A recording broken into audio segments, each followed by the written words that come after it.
So previously we talked about singularity. In this video, we're going to talk about Workspace. We'll cover an example with a 2DOF robot and the UR robot. You can follow along with my code and doc, link in the video description. If you want to see more behind the scene videos, make sure to join my membership, the Robotics Builders. Now this right here is a workspace for a 2DOF robot. And the idea is this is the range of points that this robot can reach. So you typically can find this by sweeping the angles for theta 1 and theta 2, the two joints, and see all the points that it can reach. So for 2DOF, we're only dealing with positions, but the more general case is to have position and orientation. So the actual workspace that you get will depend on things like the number and types of joints that you have, the link lengths and offsets, and also the joint angle limits. Now, when we talk about workspaces, there's two types. So the first one is the Reachable workspace, and the second type is the Dexterous workspace. The first type, the Reachable one, only requires at least one orientation at the specific point.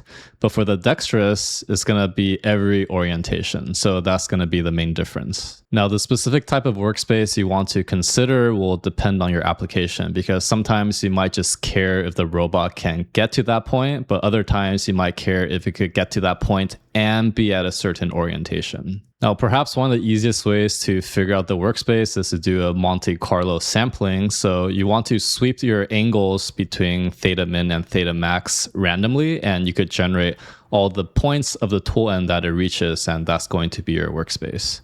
You can also sweep it through very small increments, but Monte Carlo will be the most efficient way because you don't have to sample every single point. But if you want a workspace that's just granular enough, then really either way can work for you. So you can see right here, we're in ROS. We have a code here that could help us visualize our workspace. So we could go ahead and run one of these commands. There's a couple options to clip it because I want to just see half of it, because when you end up plotting the entire sphere, and it's pretty hard to see what's happening inside. So what people typically do is they like to do section view. So I'm mimicking the section view by cutting it in half. So you can see right here, I've set up my markers to subscribe to the topic workspace markers. And you can see this is basically the workspace, which is a sphere.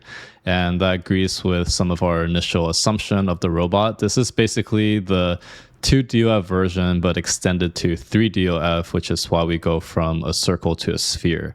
There might be some space down here in the middle part that might not be reachable, but if you plot it in section views, you might be able to see that tiny space a little bit better. And if you're new here, my name's Kevin. I've been doing robotics and AI for 10 plus years and have lots of resources on my channel. And make sure to join my membership if you want to see more behind the scene videos, specifically the Robotics Builders.